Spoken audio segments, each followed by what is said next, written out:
Estimados amigos de la segunda especialidad, soy el doctor Herbert Pérez Postigo. En esta oportunidad les voy a desarrollar el curso de Realidad Educativa Nacional. Este curso comprende 4 temas importantes y estos son realidad política, realidad educativa, realidad económica y lo que es la globalización. Por lo tanto, el curso está a cargo de 4 docentes. Yo les voy a tratar el tema de realidad política, lo cual lo vamos a realizar en 2 sesiones.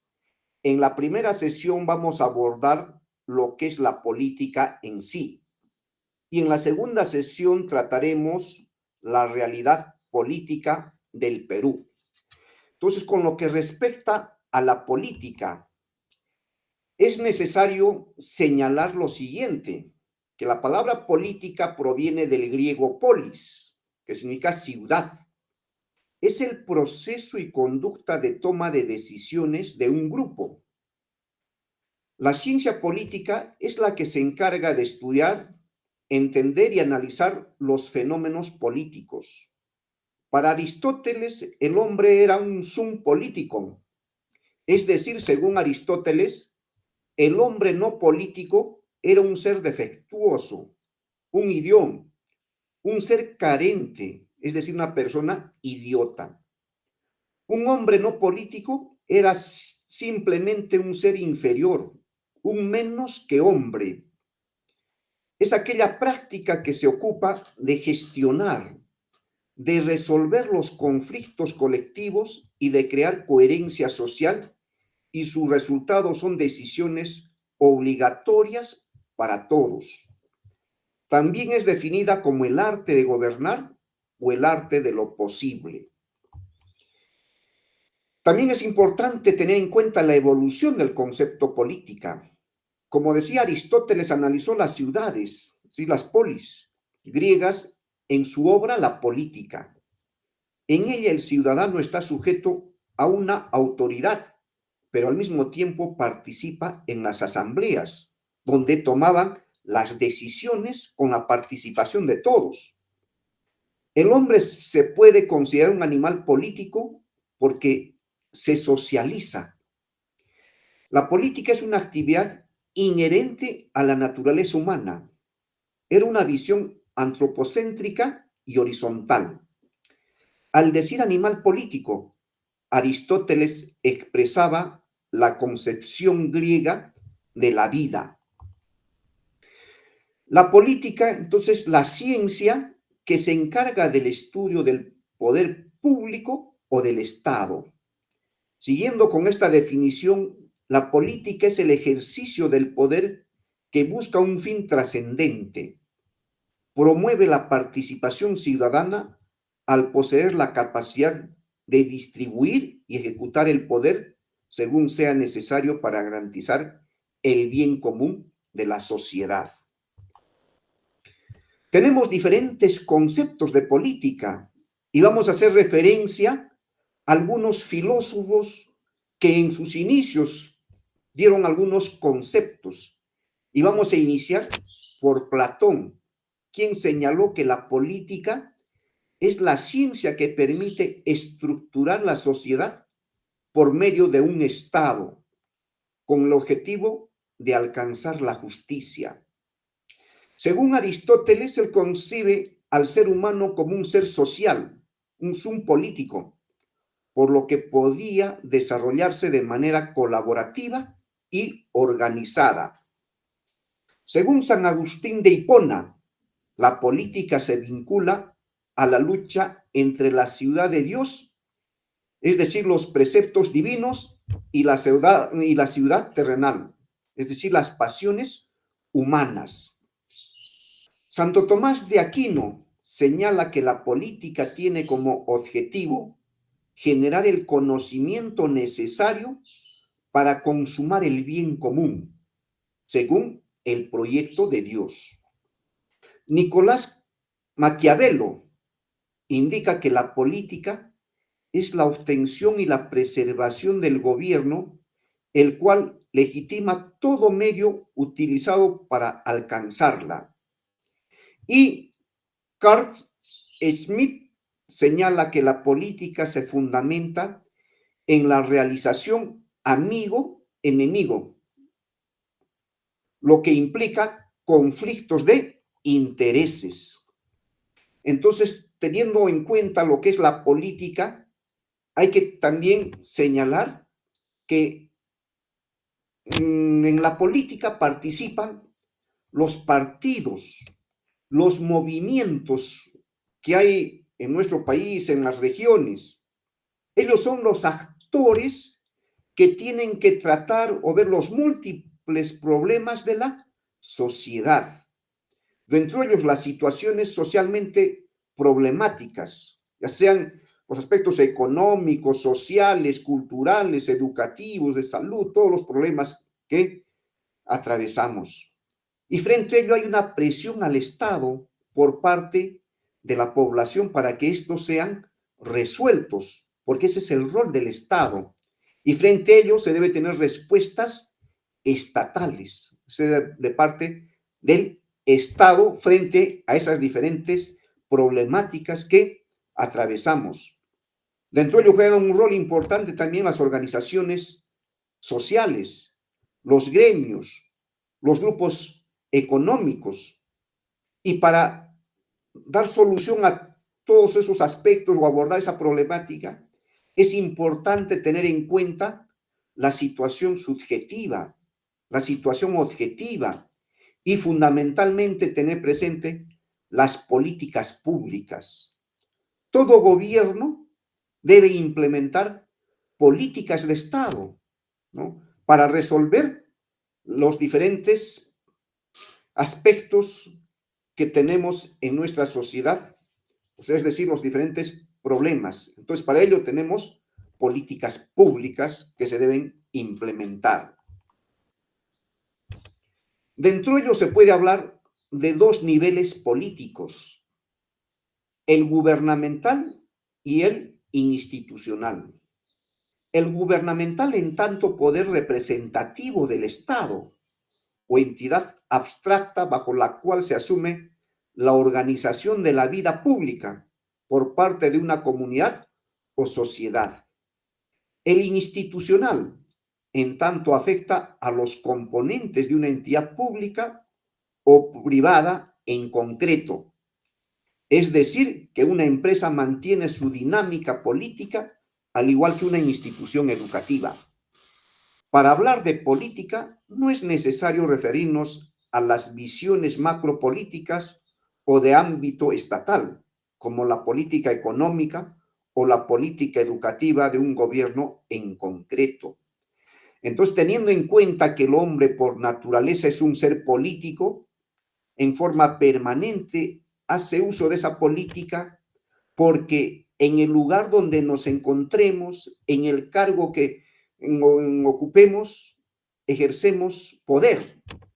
Un docente ejerce poder frente a sus alumnos, un director frente a los docentes, frente a los padres de familia, un gerente ejerce poder frente a sus subordinados, ¿no? Entonces, por lo tanto, la política está estrechamente ligada a lo que viene a ser el Estado, y nosotros somos parte del Estado. La política es estudiada por la ciencia política, y esta es la disciplina científica que se ocupa de estudiar los fenómenos políticos, entender estos fenómenos, analizar estos fenómenos políticos para plantear alternativas de solución frente a ellos. Entonces tenemos conceptos de ciencia política. Por lo tanto, se señala que la ciencia política, llamada también politología, es la ciencia social que estudia empíricamente la política en sus diversas dimensiones. Las principales áreas de análisis de la ciencia política son las relaciones de poder y las características de su ejercicio, la autoridad y su legitimidad, las políticas públicas, la gestión pública, las instituciones del Estado, los sistemas políticos, los partidos políticos y sistemas electorales y el ordenamiento de la acción colectiva. El objeto de la ciencia política es importante tener en cuenta. Al respecto, se tienen numerosas concepciones. Para unos, la ciencia política es la ciencia del poder. Para otros, es la ciencia del Estado. Otros aún defienden concepciones intermedias entre ambos extremos.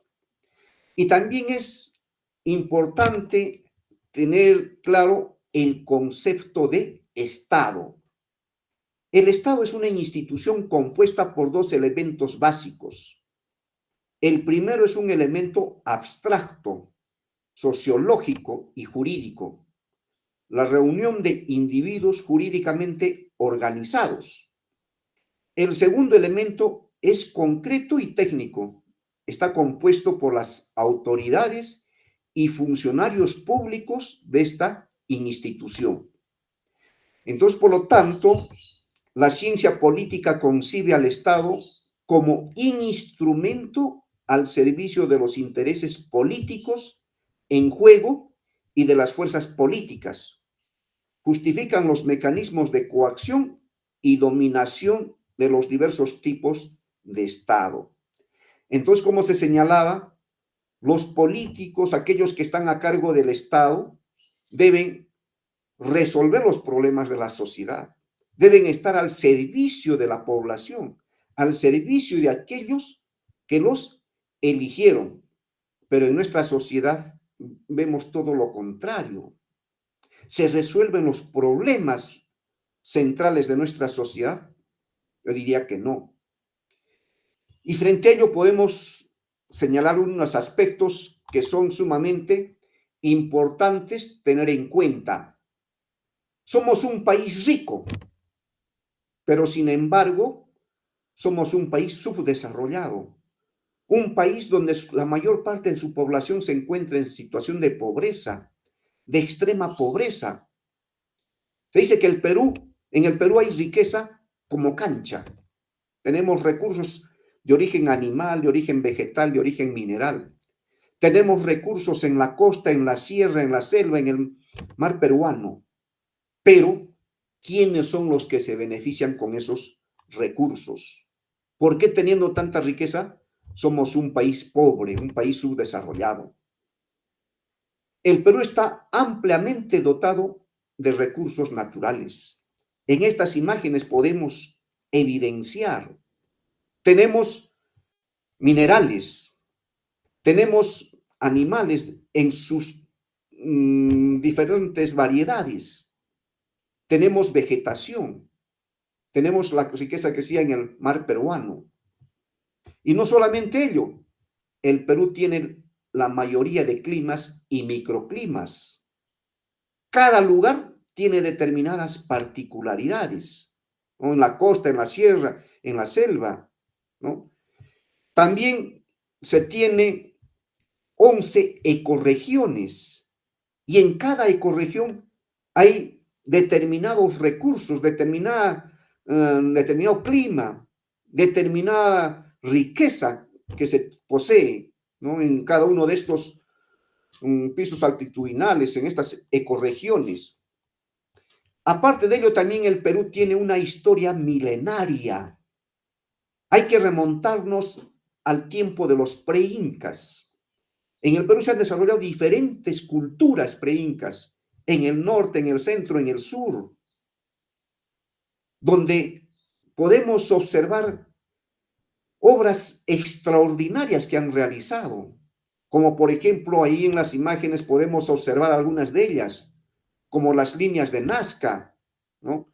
Donde se encuentran diferentes figuras, pese a los cientos y miles de años que han transcurrido, se siguen preservando. Esas construcciones extraordinarias que han realizado en Machu Picchu.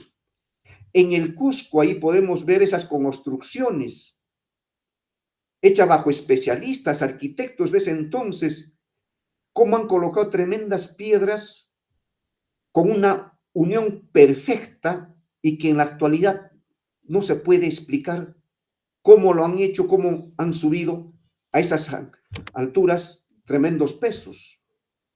Tenemos también el resultado de todas las acciones que se han realizado en el imperio desde el momento de la invasión de parte de los españoles, los diferentes acontecimientos, las diferentes luchas que se realizaron con el propósito de lograr la independencia, la cual fue sellada con la batalla de Junín, Ayacucho, en el año 1824, ¿no?